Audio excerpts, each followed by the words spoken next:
Subcommittee on Oversight and Accountability will come to order. Purpose of this hearing is to examine the Biden administration's sanctions policy and its use, implementation, and enforcement of sanctions on a range of malign actors. I now recognize myself for an opening statement.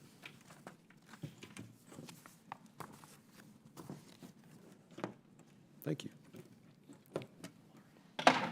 So today, the Subcommittee on Oversight and Accountability will begin examining the implementation and enforcement of U.S. export controls as a part of the committee's 90-day review of the Department of Commerce's Bureau of Industry and Security, or BIS. There's a lot of buzzwords being thrown around these days. We spoke about a lot of them in my office in the last couple days. People like to talk about strategic competition. President Biden has used the phrases seeking competition, not conflict. But I want to cut through some of the D.C. bull and say it's not competition if one boxer doesn't step into the ring. And it's completely, undeniably, 100% unacceptable that American soldiers, men and women like ourselves, may have to one day be forced to stare down the barrel of an American-made weapon because the Biden administration has let the People's Republic of China get its hands on our tech. Members of this subcommittee on both sides of the dais have served our country in uniform honorably. We don't see eye to eye on every single policy issue, but I do know that we agree on this. When our men and women are staring down at enemy forces across the battlefield, our weapons and our will better be better than theirs.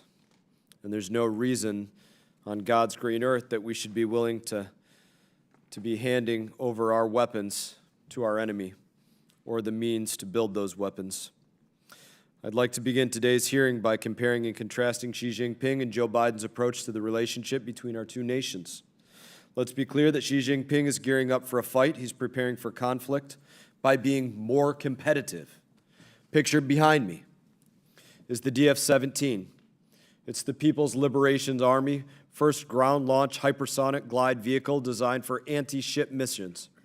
China's state media refer to it as the aircraft killer.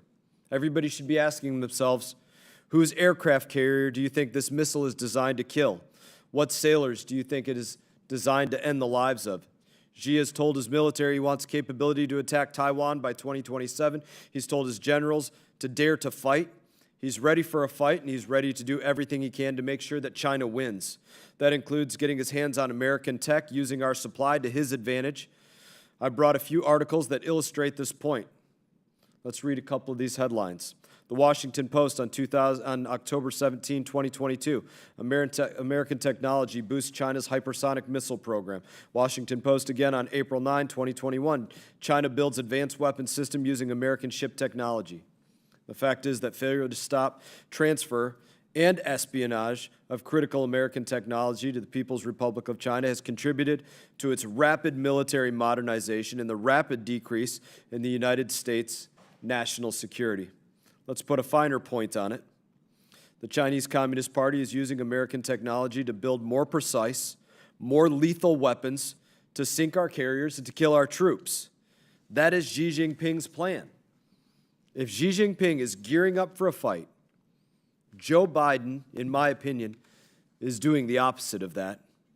He's desperate to appease the enemy, even if it means giving away our own military's advantage. Remember, we're not looking for a fight. That was the statement. We're looking for competition. But as the great General Patton said, real Americans love to fight. They love the clash and the sting of battle. At the heart of his appeasement strategy is Commerce's Bureau of Industry and Security, the agency's authority over export controls. Its seeming refusal to use that authority, it's infuriating because I can sit here and say that, yes, China is in fact stealing our technology, but more concerning, the administration is willing to hand it over to them, even in the midst of them being thieves. Let's look at the facts.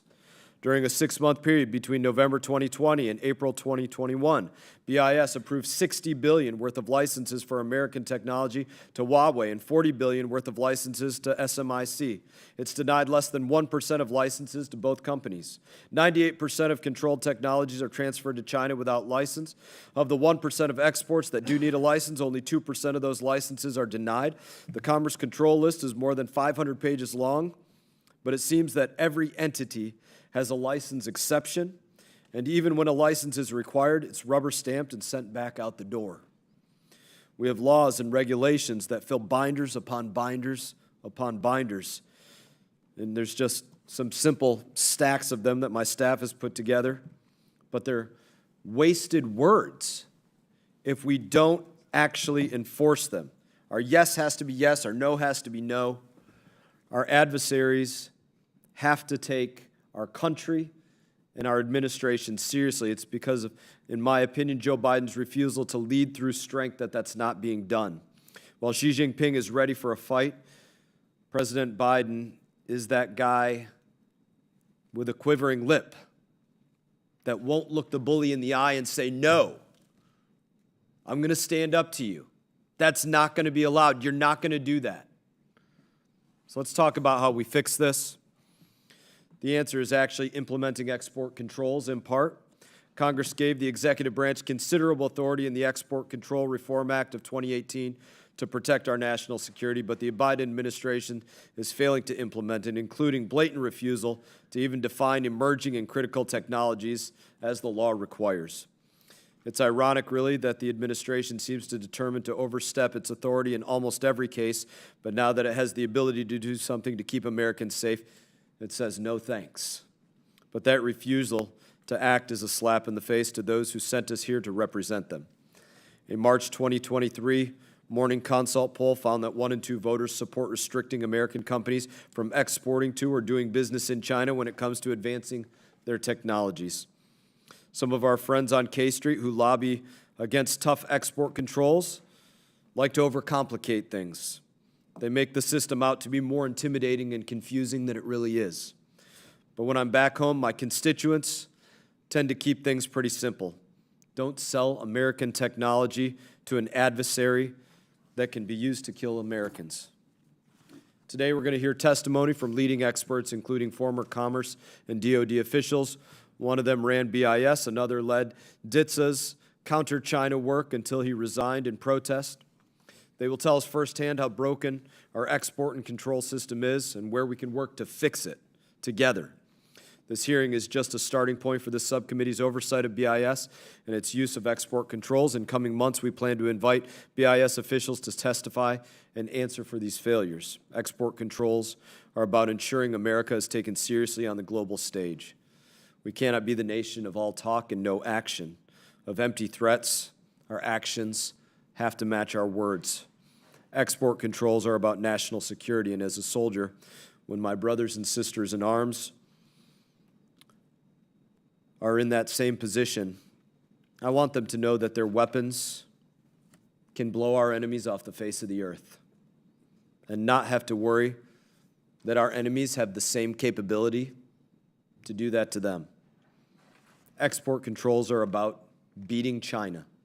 I firmly believe that we have to run faster than our enemies, but we should not be working at all to give them any kind of capability to catch up.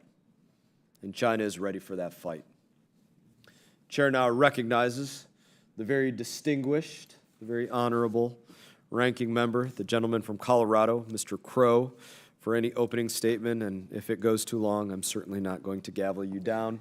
That would be very hypocritical of me. So the chair now recognizes you. Thank you, Mr. Chairman, and thank you for the additional runway. I don't think I will need it, but appreciate you calling this really important hearing today. Before I begin, I just wanted to note a little bit of my disappointment in 2 of the witnesses providing materials far past the required deadline when those materials by rule are normally allowed. It just makes it hard for members to prepare for the hearing, for staff to prepare for hearing, and for us to really get out of these hearings the full full measure of our oversight if we don't have those materials in advance, and would just ask that in future testimony for both of those witnesses that they do comply with that rule, and I appreciate that. So with that, today we are going to examine the Biden administration's use of export controls and broader U.S. export control policy and the role of the Department of Commerce Bureau of Industry and Security, or BIS, in carrying out those policies. The U.S. economic might, if properly wielded through cooperation with our thriving private sector, as well as allies and partners, can serve as a multiplier for advancing U.S. national security and boosting our economic competitiveness in the face of strategic competition with the PRC. One of the most important ways we can wield that power is through the smart and effective imposition of export controls. Now, export controls can be used to cut off access to American products, intellectual property, and technologies that bad actors would use to undermine U.S. security, violate human rights, and circumvent international law. This is one way in which the U.S. government can pull the economic levers at our disposal, and it is a tool the Biden administration has used repeatedly and robustly, and arguably more than any previous administration, and I would say to great effect. Now, that's not to say they're perfect, because the very nature of export controls is you are evolving, you're looking at data, you're responding to the information that you see in real time, and you continue to evolve those and improve those. They are, by nature, dynamic and changing. But the Biden administration's use of export controls has been broad, it has been expansive and historic, particularly in countering China and Russia. In response to Russia's renewed invasion of Ukraine, the administration swiftly built a coalition with 38 other countries, imposing stringent export controls on Russia and Belarus, the largest and most coordinated effort of its kind in history outside of the multilateral regime. In just over 2 years, it has listed hundreds of PRC-based entities, including through its October 2022 controls, which took unprecedented steps to restrict the PRC from obtaining advanced computing chips, developing and maintaining supercomputers, and manufacturing advanced semiconductors. Critical allies like Japan and the Netherlands have announced their plans to impose their own controls, a demonstration of the strength of U.S. leadership and welcome development to multilateralize our policies on China. Our controls are most effective when implemented alongside partners, and I hope today's discussion can shed light on how we can enhance international coordination on export controls. Today, the U.S. uses export controls more often and for a greater number of policy objectives than ever before. That's just a fact. BIS adapts and strengthens its rules on an ongoing basis, as I mentioned earlier, responding and evolving as the conditions require. Similarly, it is important that Congress conduct oversight to ensure that our controls are calibrated to achieve our objectives and ensure they are not causing unintended consequences to U.S. interests. We are engaged in an economic and technological competition with the PRC, especially when it comes to critical technologies that will define the future. To win this competition, we need to do two things simultaneously with our controls. First, as the Biden administration has done, we must not export sensitive and advanced critical technology to China that would undermine our national security. We all share that goal.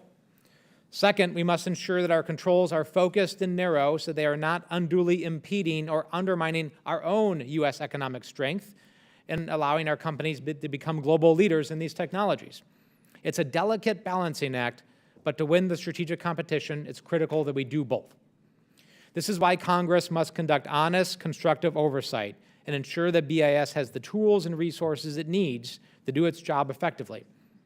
Having imposed unprecedented controls on China and Russia in the past year, Congress must ensure that BIS has the proper staffing and resources to effectively implement and enforce those controls, as well as to maintain a swift, transparent, and rigorous licensing application and approval system.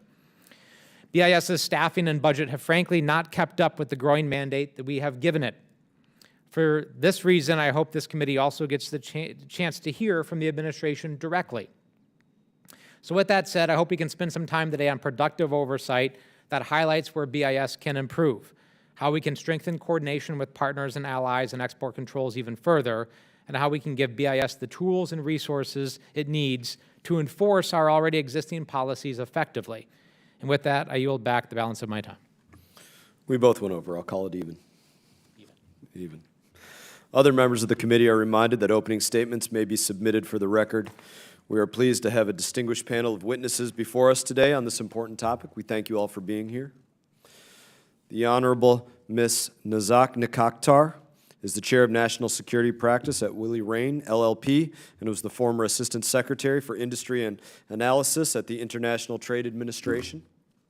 Mr. Steve Coonan was the former Senior Foreign Affairs Advisor for the Defense Technology Security Administration. The Honorable Kevin Wolf is a partner at Akin, Gump, Strauss, Hauer, and Feld, LLP, and a Senior Fellow at the Center for Security and Emerging Technology at Georgetown University. Mr. Wolf was also the former Assistant Secretary of Commerce for Export Administration. And Ms. Giovanna Chinelli is a National Security Fellow at the National Security Institute at George Mason's Antonin Scalia Law School. Thank you for being here today.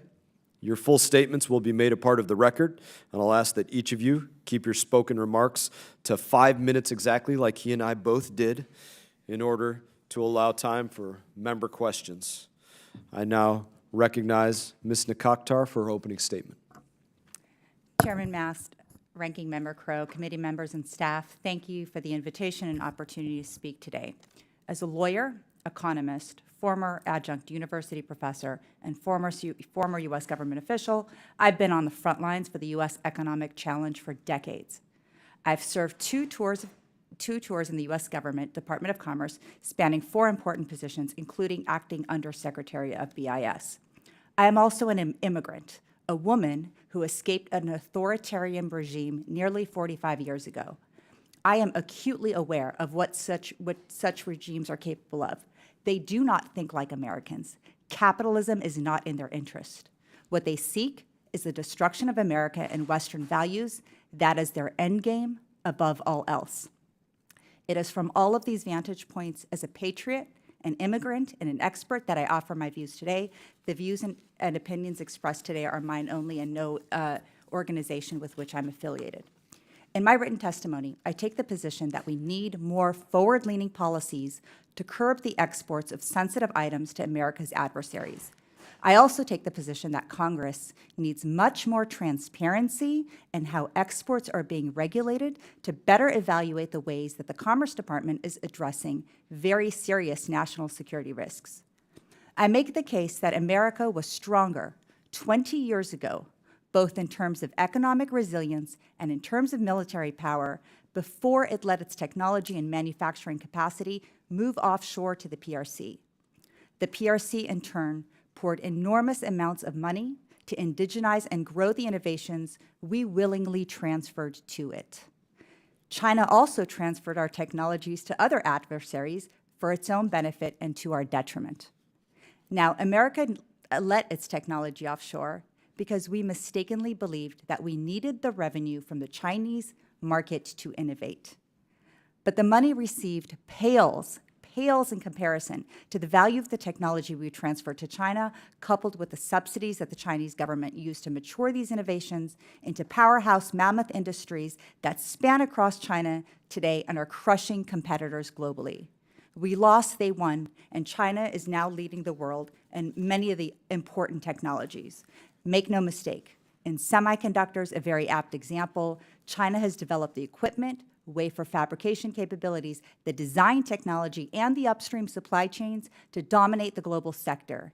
Its immense control over the critical upstream supply chains also gives it leverage to destroy the chip sector of all other competitors. Let me be clear. China no longer needs us. With our technology, it can make both legacy and advanced chips and leading-edge chips. Is its throughput at the 7-nanometer level great? No, but China can handle 30% yields because money is an issue for the Chinese government. Plus, the yields are going to improve over time. In comparison, we have neither the IP, the manufacturing capacity to be self-sufficient across the full chip value chain. The reason, again, is that we chose to export our know-how in exchange for money. So where does that leave us today? Desperate. Desperate for domestic manufacturing capacity, desperate for IP, and desperate for the manufacturing raw materials. This is a direct result of our sell-for-revenue export control policies. China has been running faster than us, and it is running exponentially faster the stronger it gets by means of our exports. We have a very short period of time to reverse the current trend, which means that we have to move in big ways to make up for lost time. Finally, I want to note that tightening controls in the way I recommend will not force American companies to offshore. The Indo-Pacific region is becoming dangerously unstable geopolitically. Europe is dealing with a historic energy crisis that precludes long-term investments in energy-sensitive tech industries. And our other trading partners in Asia and South America don't have the skilled workforce or the infrastructure to support high-tech manufacturing and R&D right now. To the extent that American companies offshore, they risk the possibility that their companies will be nationalized. China already controls a majority stake in all the American companies that offshored there years ago. If it controls the companies now, it's certainly going to nationalize them tomorrow. This is obvious. America is still the great bet to invest, which is why I find so many incredible patriotic companies looking now to innovate in the US to outcompete our adversaries. Export controls, more aggressive export controls, will go a long way in giving these companies, these new startup companies, the runway they need to reclaim America's technological leadership. Thank you for having me, and I look forward to a discussion that is robust, guided by what's in America's best interest. Thank you. Thank you, Ms. Nikakhtar. You nailed the time, so right on. I now recognize Mr. Coonan for his opening statement. We'll see if you can do any better on that front. Thank you, Chairman Mast. Good afternoon, Ranking Member Crow and members of the committee. My name is Steve Coonan. It is an honor for me to be here to testify with you today. Following more than 2 decades in uniform as a U.S. Army artillery officer and a foreign affairs officer, I spent nearly 14 years as an analyst at the Defense Technology Security Administration, or DTSA. It's the Pentagon's unit for developing export controls and technology security policies. By the end of my tour, I was DTSA's senior foreign advisor for China. In this position, I had the responsibility of preventing China from obtaining sensitive American technologies. In July of 2020, the Office of the Secretary of Defense bestowed on me an award for excellence for my work on China. But then in November of 2021, I voluntarily resigned in protest from my position. I could no longer, in good conscience, continue to serve when I believe that too many officials refused to recognize and correct U.S. export policy failures concerning China. I felt like I was watching a car crash in slow motion every time the federal government approved a technology transfer that fed the buildup of an adversarial Chinese military and furthered their modernization efforts. Too few inside the system seemed willing to recognize this danger. I've submitted to you my written statement, which was also released yesterday by the China tech threat. My thesis is that willful blindness characterizes the various actors regulating technology sales to Chinese entities. Their refusal to stop China from legally capturing American technology undermines American national security and dishonors our forces' willingness to sacrifice for our country. At the center of the export control system is Commerce Department's Bureau of Industry and Security, or BIS. In my view, BIS is failing to prioritize national security in its decision-making. BIS is grossly underestimating Xi Jinping's military-civil fusion strategy, which is diverting dual-use technologies to the People's Liberation Army.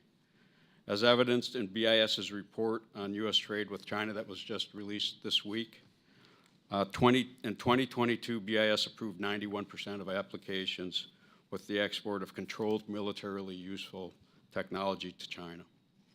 From my vantage point, the main problem is that BIS takes a business-first view of applications.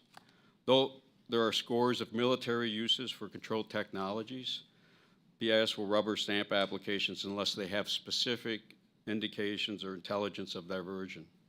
The problem with this approach is it's obviously extremely difficult to obtain intelligence of PLA diversion, even though we know it's happening, such as the case of China's hypersonics and using American technology to develop that controlled technology. Second, Xi Jinping himself has told us through his military-civil fusion strategy, the CCP will divert any technology for military purposes. So we shouldn't need formal evidence of diversion. China's assertion that they will use this technology for civilian purposes are lies from a regime that is characterized by dishonesty and non-transparency.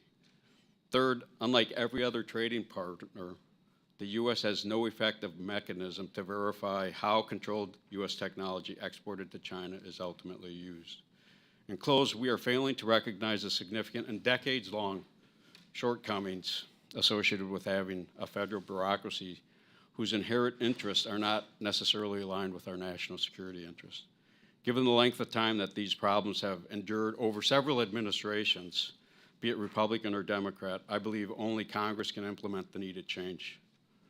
My paper offers 8 specific suggestions, but in deference to time limitations, I'd urge you to quickly implement the following 3 recommendations to fix our broken export control system. First, make the presumption of denial the standard position for national security controlled technologies and other critical technologies bound for the PRC.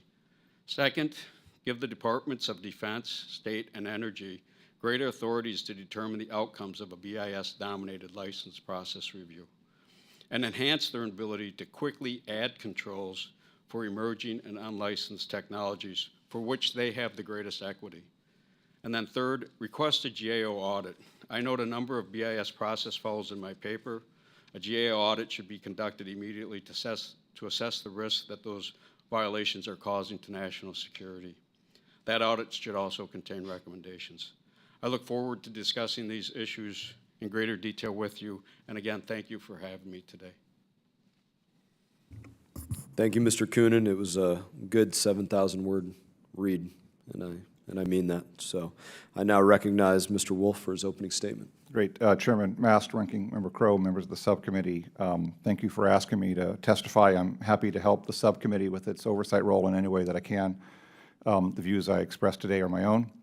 To help set the stage a little bit for the hearing, I thought it might be useful to list out some of the major and rather significant export control actions that BIS, working with its interagency partners, took in 2022. On the one hand, the changes are quite novel in that they focus on responding to, as the title of this hearing is, strategic national security threats created by specific countries, namely China and Russia, as opposed to the more classical country-agnostic, non-proliferation-focused regime-based controls that govern the system and focused on dual-use items since the end of the Cold War. And these are the types of items historically that were controlled that had a much more direct relationship to the development, production, or use of a weapon of mass destruction or a conventional weapon. And the recent controls from 2022 are much broader in scope. They use a combination of really novel and quite complex end-use, end-user, and list-based controls, lists of specific items, and controls that are extraterritorial, meaning that they apply to foreign-made items even when they're outside the U.S. And another way of thinking about it is, even when otherwise basic commercial items that are not normally subject to U.S. or any non-U.S. controls are involved, the new controls that came about in 2022 apply to activities of U.S. persons and trade an otherwise uncontrolled item with many more specific entities of concern in Russia and China and elsewhere. But on the other hand, the controls are not new, in the sense that BIS's mission has always been to administer an interagency export control system and an enforcement system, which I want to get into, that governs the activities involving specific items, end users, and destinations in order to advance national security and protect national security and foreign policy interests. The difference is that the national security and foreign policy objectives of export controls that were created at the end of the Cold War have, and properly so, expanded to deal with the broader strategic issues that involve, in particular, China and Russia. And the evolution of this policy thinking is best set out by the administration in 2 speeches that the National Security Advisor has given and in the preambles that BIS wrote for the 2 primary Russia and China-specific rules that are set out. And in essence, with respect to export controls, the national security objectives clearly include broader China and Russia-specific strategic objectives with respect to what the National Security Advisor calls force-multiplying technologies and enabling technologies. And as described in far more detail in other testimony that I've given My view is that there are two keys to making these and other follow-on strategic controls far more effective and less counterproductive. And by more effective, I primarily mean coming up with rules and systems that stop the transfer of the technology of concern to end users and destinations of concern from any destination.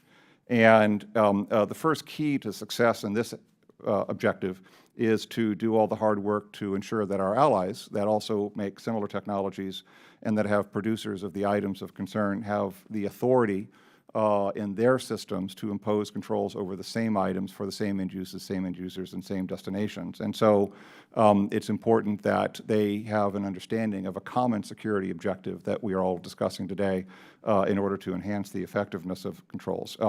The thing that I've been preaching about is more authority for the allies so that they can impose with us plurilateral controls, and eventually my ideal is an additional multilateral regime system focus on non-classical national security and human rights issues. Now, I'm not saying that all unilateral controls are bad or counterproductive. It's just that, as ECRA clearly lays out, eventually they become less effective and more counterproductive. And the second key that I will discuss today in much more detail is the need for massively larger resources for BIS. BIS and its other agencies are doing great work, but the demands of the day imposed upon BIS and the other export control agencies are far, far greater than what they were originally created for. BIS and the other agencies are processing 40,000 plus licenses and other requests in addition to all the novel controls and issues, particularly with respect to enforcement of the Russia and China controls. So that's right at about my 5-minute mark, and I stand ready to answer whatever questions now or later, however I can help. So thank you very much.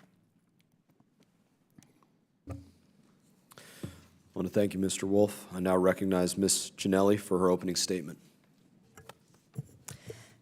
Thank you, Chairman Mast and Ranking Member Crow and distinguished members of the subcommittee. I very much appreciate the opportunity to come before you today to provide some perspectives from both a longstanding legal career where I've had to advise in this area from a client perspective to operationalize the requirements that the Export Administration regulations and the underlying statutes have imposed, and at the same time from my military service as a U.S. Naval Intelligence Officer, where I have seen firsthand the actual impact of export controls out in the field and in a boots-on-the-ground perspective. I am here today in my capacity as a National Security Fellow from the National Security Institute. The views that I'm expressing are my own. They do not represent any individual or other organization. As my co-panelists have said, export controls are all about national security. And national security is predicated on both a proactive and a reactive strategy.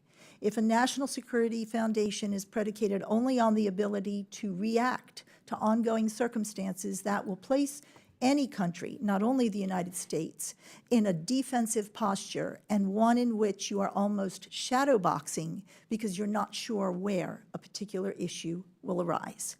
So as we look at the export control system today, we see that the majority of what has been described by my co-panelists is focused on that reactive nature. As we look at effectiveness, and we look at the protection of U.S. national security interests, it would be helpful to look historically of where today's system originally arose. And I take it back to the 1970s, when we had the first Export Administration Act that was predicated upon the geopolitical and geostrategic situation at that time. And at that time, it was effective. Why? Because it was premised primarily on a deny and delay concept, which matched where allies, partners in the United States was at the time.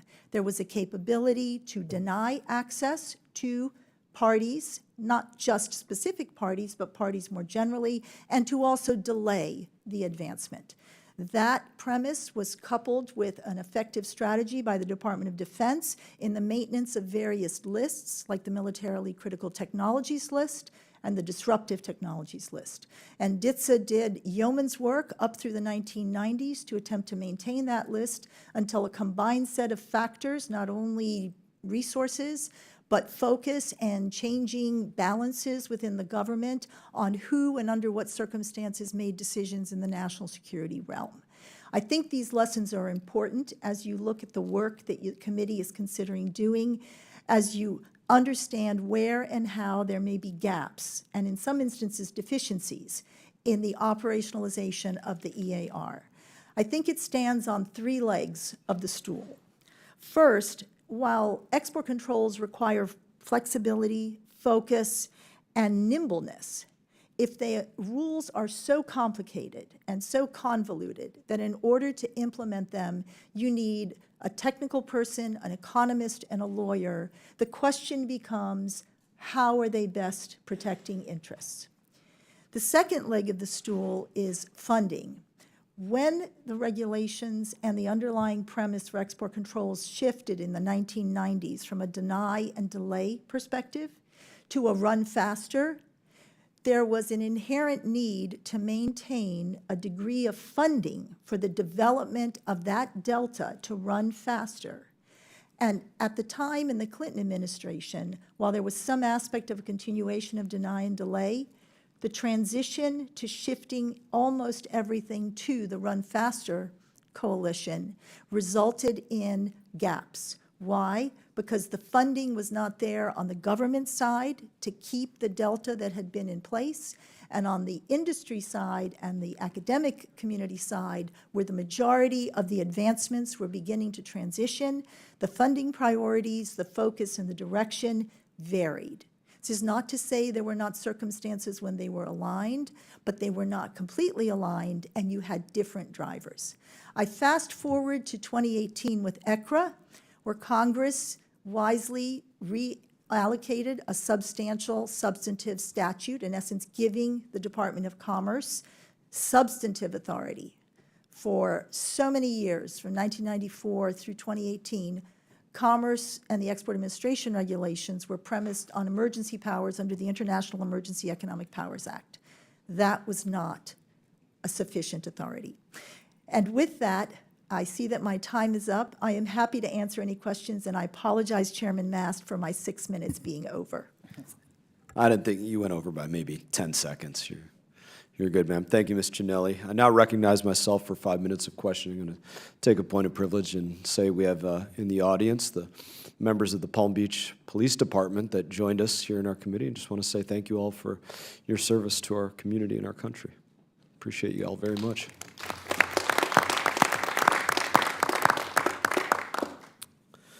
So I want to get into this conversation, a place that's interested me personally. Before I get into that, I want to ask more of a broad question, and it's simply this, and I'm going to ask Ms. Nikakhtar and Mr. Coonan. Would you say that for Department of Commerce that they're primarily driven to enhance American commerce or to safeguard American national security interests, just broadly?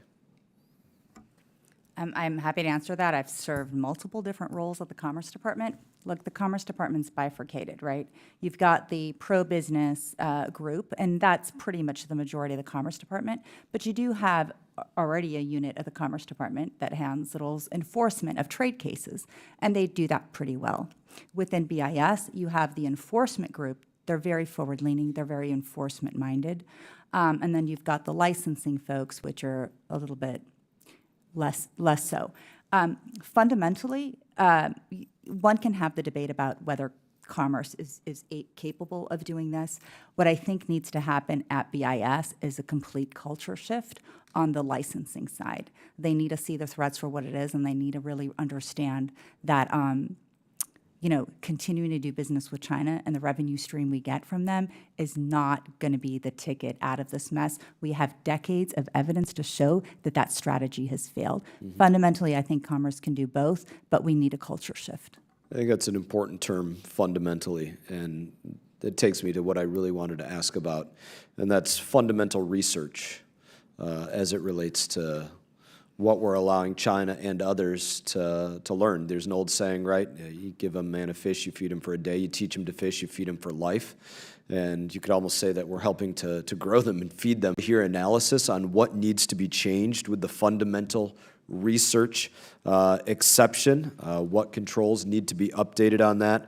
Should companies on the entity list be able to participate in fundamental research? Where are some of the places that you've seen this play out in generating problems for the United States of America? Maybe some other questions in there. How big of a risk does the CCP penetration of university research programs pose to the United States of America? And if you all could touch on that, I think it would be very worthwhile information for us to hear. I'm happy, again, to start on it since I've written about it in my testimony. Let's let Mr. Coonan start a minute. We like to share the wealth a little bit. Sir, I would just jumping back to your other question, I think it's important to note, to answer your question of whether commerce is focused on business commercial interests over national security interests. I think for an export control system to be effective, it needs to be predictable. And so for all of our partners and allies, I would suggest that we do have a very predictable system and that they are able to get the capabilities they need. I think where that line starts to shift from a business perspective to the national security, where we need to focus more on the national security perspective, at least within BIS, is when we start to talk about our adversaries. And there, I think they haven't made that shift that has evolved over time, where initially we were more open and welcoming to the People's Republic of China, but now it's an obvious threat, and that it seems as though that mentality, that fundamental shift, has not occurred yet to focus from a business perspective to a more national security, to defend our national security interests. Thank you. No, I appreciate that. And anybody care to touch on fundamental research in our universities? So I'll Ms. add that. Nikakhtar, please. Yeah, I'll add, our universities are civ. We've got China's 1,000 talent programs. We've got similar programs in other countries.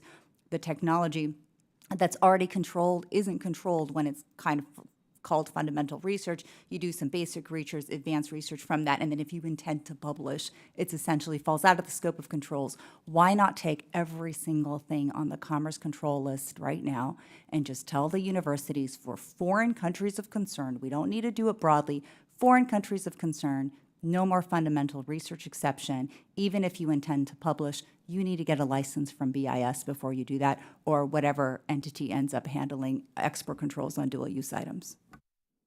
I'd love to ask more about that, but my time has expired. I now recognize Ranking Member Crow for 5 minutes. Thank you, Mr. Chairman. I just wanted to pick up on this line of questioning about in this theme that Commerce Department is somehow ill-equipped to handle issues of national security and kind of that general thrust. I sit on the Intelligence Committee, I've sat on the Armed Services Committee, and what I see is a rapidly evolving landscape where more and more of our defense procurement and acquisition and more of the new technologies that are being fielded are COTS, or commercial off the shelf, right? That is kind of the future of a lot of defense acquisition, because it's cheaper, it's more rapidly fielded, it's more attritable.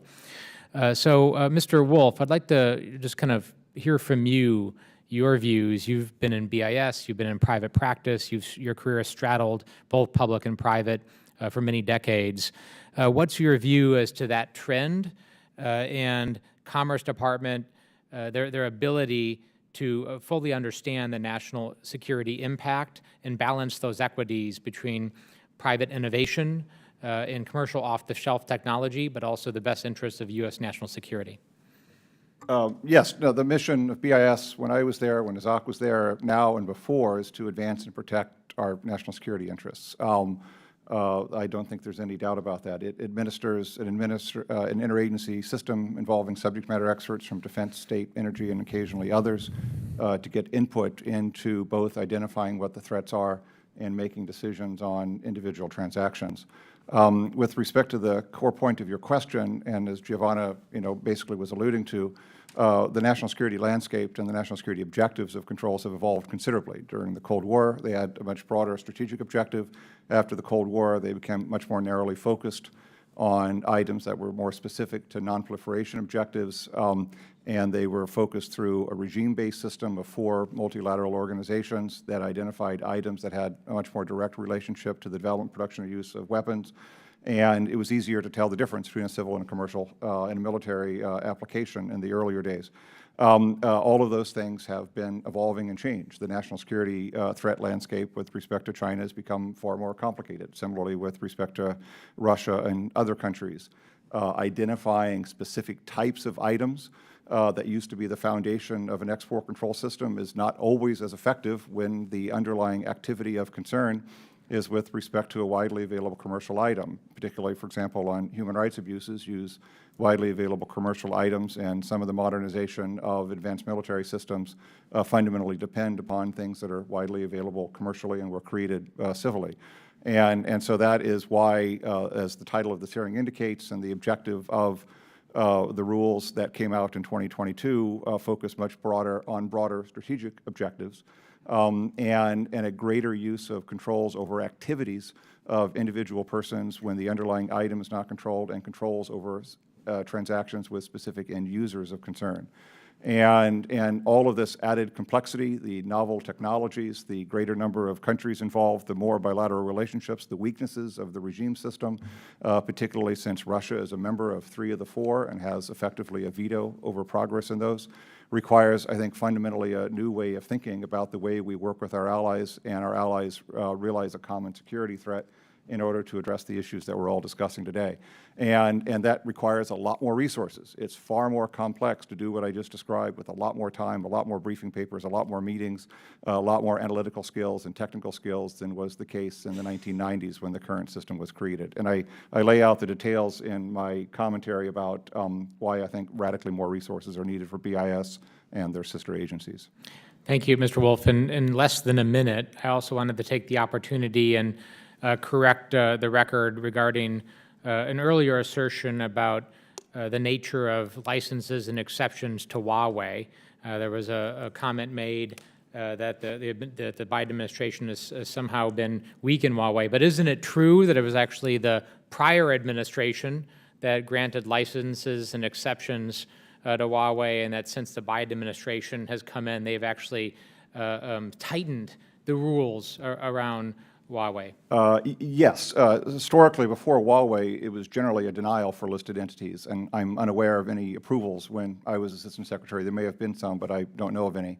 And Huawei was the first principal case where there was a policy of granting licenses to a listed entity. And that started in the, I think, August or September of 2019, was formalized in August of 2020. And there's a Reuters article today, a story about a potential apparent change, a plan to change that August of 2020 policy. So, yes. Thank you. My time is out. I yield back. Thank you, Ranking Member Crow. Chair now recognizes Mr. Perry for 5 minutes. Thank you, Mr. Chairman.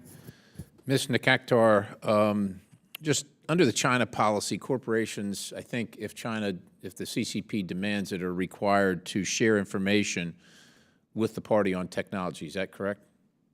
That's absolutely correct. Yeah. So it's safe. I think it's safe to say that the CCP gets their hands on any technology they want, if it's come from America or anywhere else for that matter, into the hands of a Chinese corporation. If they want it, they're getting it. If it goes to a seemingly innocuous corporation, the CCP will get its hands on it if it wants it. So according to BIS's most recent data, fewer than 1% of U.S. exports require a license, and of that less than 1%, 98% of those applications are approved. Is that close? Is that correct? It's astounding when you're looking at this narrow subset of what's on the Commerce Control List, and you narrow it down with all the exemptions. You narrow it down with what doesn't require a license. And then within that, you're looking at 90+% approval rate and very little denial rate for items that are dual use. Dual use meaning, yes, it has commercial applications, but it also has military applications. Every item on the Commerce Control List is dual use. That's what we're licensing to an adversary that is threatening to harm the United States and our allies. So we're not really stopping any, I mean, appreciably, it's less than 1%, right? We're not really stopping any technology in a meaningful sort of getting into the CCP. Now, entities on the entity list are typically subject to a presumption of denial licensing policy. Do you think that BIS is faithfully implementing that when it approves 98% of license applications? Do you think they're following that, or is there some reason that it? Look, it sounds astounding to me. What are we missing here? I mean, it's pretty horrific that when you look at the entity list, you have out of the approximately 473 Chinese companies on the entity list, if you take into account the affiliates, 81% of them have licensing policies that have a case-by-case license review mechanism, which for all intents and purposes, minus a little bit of details, essentially removes them from the entity list. I mean, what are we doing? These guys are put on the entity list and then get treatment from somebody that's not on the entity list. It's absurd. So I'm looking at two things here. You said in your testimony that we need to move in big ways, but I don't think I was listening to see if you were going to elaborate on that. And then in your testimony, you talk about BS being more transparent with the process, I guess, so that we and the American people can see how they're approving things. And can you speak to the, if nothing else, the move in big ways? We get the transparency thing. Can you give us like two or three? What are the big moves? Yeah, absolutely. So look, it's a really low threshold to be on the entity list, right? And so we should be designating many, many more companies. The fact that around 473 of the entire Chinese industry, Chinese military and complex is absurd. We need to be designating more. Don't fear litigation. Defend the actions of the right in the interest of national security. Also, we're not adequately designating subsidiaries and affiliates. I've worked trade. I have the unique ability to know everything in the trade laws that have been upheld by the highest courts of the country and are WTO consistent. Why are we not applying those laws, those regulations, that legal framework to determining affiliation? So a business that has close business ties with Huawei, right, like a company like Honor, that in the trade world would be deemed to be affiliated. We need to do the same for the entity list, and BIS is going to complain about the burden. We don't need BIS to designate every single affiliate. BIS issues regulations that says affiliates are now on the entity list. Industry, do your own due diligence, and if you cannot do your own due diligence, then don't export because the risk is too high. Okay, I'm going to run out of time. Mr. Coonan, at some point, if you could comment on the presumption of denial that you talked about, but I want to get to Ms. Chinelli right now. CFIUS, in the 20 seconds I have left, broadly speaking, I feel like it's just not, I feel like it's not efficient, effective at all. Am I wrong, or what needs to be done there, or am I completely in the woods on that? So I think I would call your question insightful. Any regulatory construct has deficiencies in it. Now, CFIUS, and I'm going to tie it to the export laws because through the Foreign Investment Risk Review Modernization Act of 2018 and ECRA, the Export Control Reform Act of 2018, for the first time there was a direct tie, sir, between export controls and CFIUS. So in one sense, it was designed to bring a national security overview that would grant CFIUS additional reach into different transactions, but at the same time, it acted like limitation. And what happens is these limitations come in, Congress proposes through legislation objectives to be met, but the executive branch is left with the interpretive capability to assess how that's implemented. And absent consistent oversight, and Congress is incredibly busy, and these are, as all my co-panelists have said, dense regulations and incredibly complicated, it allows the opportunity for too many things sometimes to slip through the cracks. And with CFIUS, just as with export controls, the systems are set up to be porous. And that's why considering different approaches sometimes to managing CFIUS and managing export controls to keep it proactive as well as reactive becomes an essential issue to continuously monitor. Thank you for your indulgence, Chairman. Chair now recognizes Ms. Titus for 5 minutes.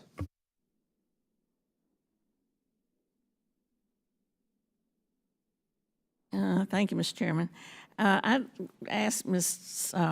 Cinelli. I appreciate your impressive resume, which you've told us about several times, but I think your results are spurious when you talk about 98% being accepted. We know that the regulations are long and in-depth, but we also know that they are constantly being updated. They are published, that they, I'm sorry? Oh, I'm sorry. I'm looking at the right person and saying the wrong name. Excuse me. I'm looking at you. They are constantly updated. They outline what items are available, which ones are allowed, what end uses are allowed, which ones are prohibited. So why would businesses take a lot of time, money, effort, and personnel to apply for something when they know it's not going to be approved? I don't think they do. But that's my opinion of the research. I would ask Mr. Wolf some questions. You say that there are two things that we need to do, and that you outline them in your report, but I'd like for you to talk about them a little more here. And they're common sense things. Our regulations aren't going to work very effectively if they're just unilateral. We need to have more of a multilateral approach. We've seen a little of that with Japan and the Netherlands. What about Australia? What can we do to encourage other nations to have that approach with us? Second, we need to put more resources into the effort. We need more technical, analytical resources because the world has become more complex. How do we do that? Do we need to designate perhaps an international coordinator or someone who has a higher level position to oversee this? And then the third thing I would just ask is, what about, we talk about a carrot and a stick, what about things like the CHIP Act, where we encourage development or manufacturing here, but we put restrictions on it so that we don't get into this export problem that concerns our both commercial and national security interests? No, great questions. Thanks for the comments. And yes, it's generally the case. I'm a practitioner. I help people comply with the regulations. And when I tell them the license isn't going to be granted because of the policy and the regulations, they generally don't bother applying. It's not worth the time. Sometimes they do in order to get the denial for other reasons, but that's why the statistics are like they are. It's the same thing at the State Department, where the vast majority are approved. Same thing at CFIUS. The vast majority are approved. People don't make submissions for outcomes they know are going to be negative. If you don't like the policy and the regulation of approval, then focus on that. But the percentages aren't really the way to think about it that way. My principal advocacy with respect to making the rules more effective is that the Congress should work closely with the administration at working with the allies better to articulate a significantly expanded vision for the role and purpose and scope of export controls far beyond the more narrow, non-proliferation focused of the post-Cold War era. And in particular, I think that a coherent vision of the government coming together to say that export control should be used not only for items of classical non-proliferation concerns, but also for the broader strategic issues that we're all discussing today, that there needs to be the authority in each of the allies to impose controls outside of the regimes and not limited to the post-Cold War regimes, which each three of the four give Russia a veto. That there should be a multilateral organization and structure, or at least agreement among the allies to control items for human rights abuses. That doesn't exist at all. The allies just frankly need help on capacity building on enforcement. The U.S. is largely unique in its enforcement resources, and particularly with respect to Russia, to make the controls more effective. Thank you. We need coordination and cooperation of allies, and there needs to be much more intra-governmental coordination between allied country licensing and policy, as well as their enforcement resources. With respect to Australia, I'm a big advocate for substantial changes to the international traffic in arms regulations with respect to implementing AUKUS. There's legislation out there, the Torpedo Act, which I've read, which seems terrific. And it's basically what we tried to do when I was in government with respect to the export control reform effort in order to allow the government to spend more time focusing on countries of concern, reduce the burden on trade by and among and between close allies so long as there were sufficient protections in place, and AUKUS is the way to do it. With respect to somebody to focus on this is incredibly complicated work working with the allies. Diplomacy takes time and is hard, and the allies have very different views, depending upon the country and the agency, about thinking about export controls differently. And it requires a significant amount of resources and expertise in state, commerce, the other agencies, to work with the allies to come to what I believe requires a fundamentally new and expanded thinking about the role of export controls. And then my last comment is that there should be a specific office within the Commerce Department to evaluate the effectiveness and the impact of all these rules. The Treasury Department has recently created an office to do this with respect to sanctions, and surprisingly, there isn't anything like that at the Commerce Department. And we really, it's a lot of decisions based upon gut and, and anecdote and partial data, but no major system to collect data and organize it and analyze it to know the impact and what more can be done. So I've got a long list of recommendations and ideas, but those are ones that I think are directly responsive to your comments. Thank you for asking. Thank you, Mr. Chairman. Thank you, Ms. Titus. Chair now recognizes Mr. Mills for 5 minutes. Thank you, Mr. Chairman. I wanted to ask a question. With the war in Ukraine, you're seeing the use of U.S. technology being used in Iranian drones that has surfaced as a major problem. And Russia is now using these Iranian drones with deadly effect in Ukraine against the civilians.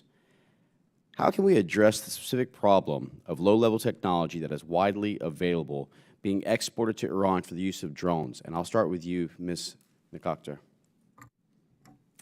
One of the issues we have in the export administration regulations is this lack of a see-through rule, right? And so if you have technology that's embedded in something else, and if it doesn't meet this de minimis standard, then it really doesn't require a license. And that's how a lot of the things that we're getting to China is falling to our adversaries. Now, if items aren't controlled, right, we need to potentially, it's a really great question, we need to potentially really look at what that technology might be capable of, even if it's not controlled. Of course, advocate for controls, but then really think about whether we want to put in policies in place specifically for China, knowing that China has this massive, you all don't need me to tell you this, but China has a massive history of divergence, right?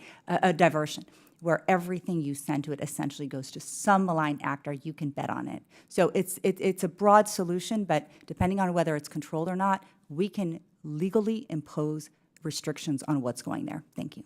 Thank you so much. And yeah, I absolutely agree. I mean, especially as we look at the geopolitical alliances that have been forming over time with Russia, China, Iran, and North Korea, knowing that they're sharing and utilizing technology in an effort to launch an economic resource warfare, not just kinetic, but utilizing different technologies and an advancement of this to try and help with the economic advancement and in some cases coercion of many of those to advance the Belt and Road Initiative.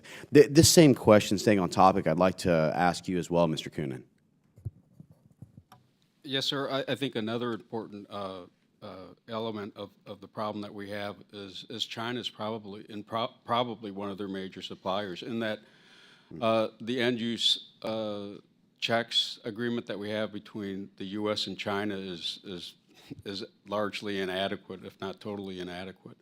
We only have one export control officer to do the verification, so that if we want to follow up on any export to China after it's been made, and it's unique to China, it's not like this with any of our other trading partners. So they only have one export control officer on mainland China to do any post-shipment verification checks. When I did a research paper on this for the Secretary of Defense, they were averaging 55 checks per year. I think it's even gone down because they were refusing them last year until we put them on the unverified list and then moved them over to the entity list, which was a good thing, but it just shows how difficult that problem is. So there's no mechanism in place to ultimately check who's the ultimate end user. So it invites diversion to internally within China or to North Korea or to, in the case that you just offered, Iran. May I add a point? It's a really Yes, important please. point, and I want to tease it out. And I want something for this committee to know. The end-use checks in China are authorized by MOFCOM. When I was at the International Trade Administration at the Commerce Department, it's MOFCOM who also audits our trade checks to ensure compliance. MOFCOM allowed me to go into a company for 3 weeks and unearth anything I could to make sure that there's no trade violation. And I can tell you that I still hold the record at the Commerce Department for failing every Chinese company I ever audited because I always found the smoking gun, and none of that was ever litigated. But going back to the main point, MOFCOM restricts BIS's end-use checks. Half a day, they can barely look at anything. A MOFCOM official has to be there. And we're saying, and then we were just talking about how much China is responsible for diversion.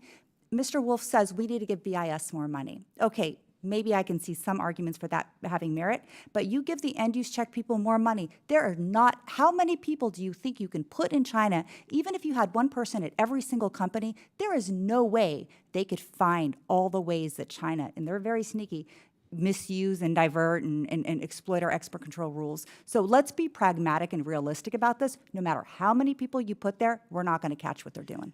And in my last 20-plus seconds, I want to stay with you on this, Ms. Nikakhtar. The de minimis rule threshold for China is 25%, substantially higher than the other adversaries like Iran, North Korea, Cuba, and those I had mentioned previously. What does that mean, and what should it be? It basically means that you can just, you take a gaming computer with exquisite semiconductor chips, you send that to China, no license, China sends it to Russia, they take all of it out, right? It's absurd we're doing.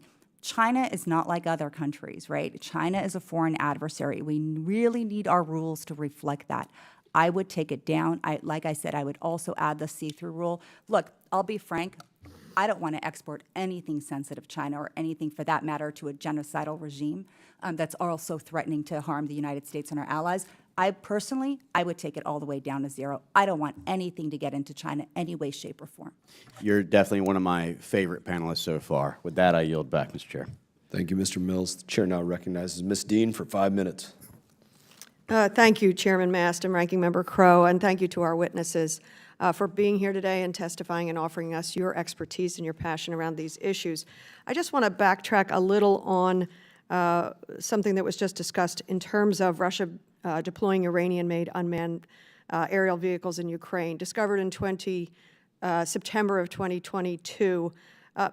Assistant Secretary Wolf, isn't it true that the Biden administration established a task force to investigate that and then, I believe, promulgated a rule to target Iran's supply to Russia? Could you just confirm or tell me? Yes, absolutely. So a couple months ago, a rule was published using something called the Foreign Direct Product Rule. Foreign-made items made with U.S. technology or equipment, if going into items destined to Iran or for use in a UAV for Russia, even though not from the U.S. and not U.S. origin content, are now subject to U.S. export controls as a result of a new rule to address that exact point. There's massive increase in resources to track down diversion and distributors and third parties involved in chips and other items making their way into such items into Russia. And so, yeah, I'll stop there. Thank you very much. I wanted to follow up, Mr. Wolf, on the ending of your testimony. And I read in your testimony that you were surprised to see the BIS fiscal year 2024 budget for export control policy and enforcement efforts remaining flat. You go on to say everyone agrees that BIS and export controls are central to strategic and classical national security and foreign policy objectives. BIS's budget should reflect that position and be equally serious. So what are some of the specific areas where you think BIS could urgently use some additional funding, staffing, and expertise? Thank you for noticing. So, compliments to the previous administration for substantial increases in the BIS budget since when I was there. I don't know the story behind the budget. Just in reading it, I saw it's flat. And for everybody calling for more activity and more controls and more research and more analysts, there should be equally large number of people adding to the ranks of BIS and to the other export control agencies, the Defense Technology Security Administration, State Department's ISN. The rules are far more complex and the diversion potential higher. You need dramatically more enforcement resources to follow up on leads and track down and work with the allies with every new country and every new bilateral issue. And this idea that I have about substantially expanded ways of thinking to control items far beyond the classical multilateral regimes. That requires more interaction, more diplomacy, more negotiation with the allies. This is in addition to just governing and administering the regular licensing system so that things can move through as quickly as possible within the needs of the various agencies. So I would basically sort of top to bottom, I think the demands on BIS now are radically and substantially different than they were when I was there, and certainly in the 1990s when the current system was established. Excuse me, may I make an observation? Well, I just want to follow up Oh, I'm on that, if sorry. you don't mind. Mr. Wolf, do you have either a percentage that the budget should be increased or a dollar figure, any kind of an estimate? No, I'm not smart enough at the inside baseball of the current budgets, but, at least a doubling. I mean, very radical, substantial increases, doubled, quadruple. I mean, the volume of activity being run through BIS and the significance of all the issues everybody has properly laid out today warrants, dramatically larger staff. And so at least a doubling of their current budget and the resources and the people and the expertise to go along with it. I have another area of interest, but do you want 10 seconds? Tell us what you wanted to add. Yes, 10 seconds. There's a common thread here. The foundation for how the EAR is applied from all this licensing enforcement is the classification system. So in response to your question about resources, to the extent BIS has authorities, there should be significant resources devoted to the proper classification and the development of the Commerce Control List. I thank you for that. And then very quickly, I'm very concerned, I know the world is concerned, frankly, about fentanyl, the precursors coming from China. If you could shed any light, Mr. Wolf, in the just 20 seconds I have remaining, on what is going on there. I met yesterday with Secretary Blinken. We now know that the precursors are coming into Mexico, and of course, cartels and others are mixing them. A serious, horrible issue. I'm glad you're focusing on it, but I'm not the expert in how to address the situation. Apologies. Anybody else, 10 seconds? Yeah, I mean, we have trading agreements with Mexico. Mexico has to step up and do the enforcement it needs. It's ridiculous that we have maintained open borders, but they're not willing to do their part. So absolutely, it's a good Well, question. I would good push back on the open borders piece, but thank you, you're right. We have to partner with Mexico. trading borders, not people, right? Thank you. I yield back. Thank you, Ms. Dean. Chair now recognizes my favorite Green Beret. I'm just kidding. He's not my favorite. Thank you, Mr. Waltz from Florida. Yeah, I just want to share some of the concerns that we've heard on the committee that I think with our current construct, we're sitting kind of in the worst of both worlds. Our allies are frustrated. I see actual promotional advertising materials saying, buy our stuff. It literally says it may not be as good as the Americans, but you don't have to deal with their export controls. Then on the other hand, we literally see our greatest adversary, the PRC, rolling out item after item after item, from drones to hypersonics. We can go down the list that look exactly like ours, and in some cases are performing better. So we have a construct that's frustrating our allies and enhancing our adversaries for all kinds of reasons. I want to take my time, though, to drill down on the operating committee. We've talked a lot about commerce today, but the Department of Defense has a say in this. Energy and state have a say on this, and I find it striking, and have throughout my career, that when the agencies disagree, it elevates to the operating committee, and because the Department of Commerce is both chair and a member, they basically have the overwrite. And so there's a lot of concern, and I share the concern that Commerce is overweighted in its power when it comes to application determinations, and these are the very few that actually even go to the operating committee, separate issue, because of Commerce's position. And according to our data, from 2017 to 2019, there was a 60% increase of licensing decisions made by Commerce as the chair of the operating committee without the consensus of the Department of Defense, State, and Energy. And then furthermore, 10% of that, the chair made its decision with the support of only one of the other agencies. So I guess my question is, if we don't go to necessarily default no, which I wouldn't be opposed to, but if we don't go to default no, I think we should go to default consensus. And that particularly if the Defense Department has serious national security concerns, So, Mr. Coonan, do you think that harmonization of the sanctions lists, because we also have all kinds of different lists that don't match, where the Defense Department can say, we have all of these concerns on these items or even these companies, and then Commerce can say, thank you very much, but we're going to do it anyway. Do you think the harmonization of those lists across U.S. agencies could help with these issues, and particularly with PRC diversion of technology? Sir, I absolutely think that the harmonization of those lists would help. I also think that the rules, the BIS is not doing anything that is not permitted in the rules, and so those rules need to change. And that's why in my paper, one of the recommendations is to rebalance some of the authorities with the other departments. So, for example, with the Department of Defense, they should have potentially a veto or a greater sway, if you will, when it comes to items that are controlled for national security reasons or for anti-terrorism. And it's the same for the Department of State. They should have a bigger vote, if you will, when it comes to issues or for technologies that are controlled for regional security reasons or for some of the non-proliferation regimes. Ms. Nikakhtar, do you have anything to add there? One of my recommendations was, it's ridiculous that Commerce has an outside vote. These other agencies have the expertise, including the equities, right, to weigh in. I think that my recommendation was, and rather than it go to the assistant secretary who has for licensing, who has an imbalanced view at BIS, because the enforcement guides, like I said, are pretty forward-leaning. That once it's escalated, the undersecretary, who can represent both equities, gets a vote, but then every agency gets a vote in the appeal process. And if you need a tiebreaker, you go to the National Security Council. Thank you. Thank you, Ms. Chinelli. You have anything? Okay, great.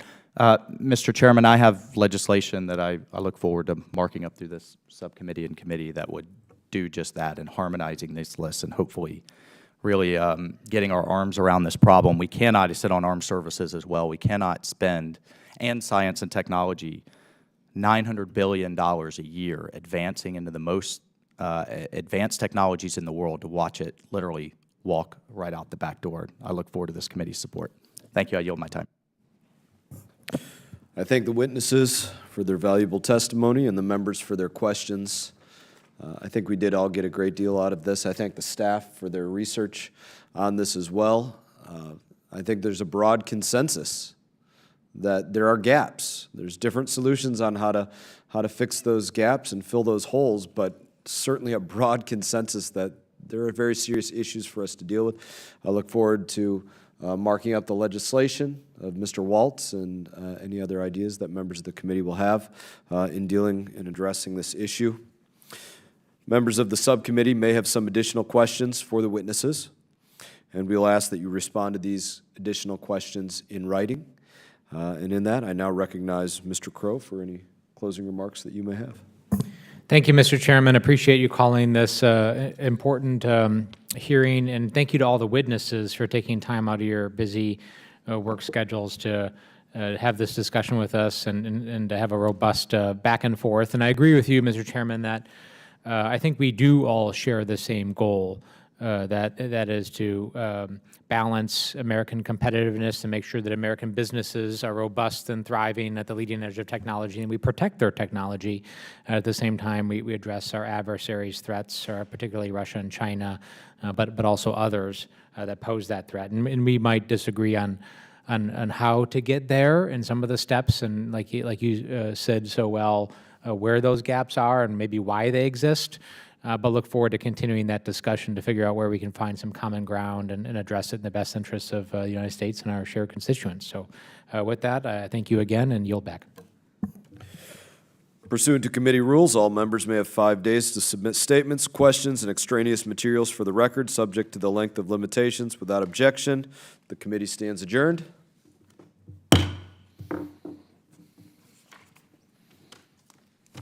Thanks, guys.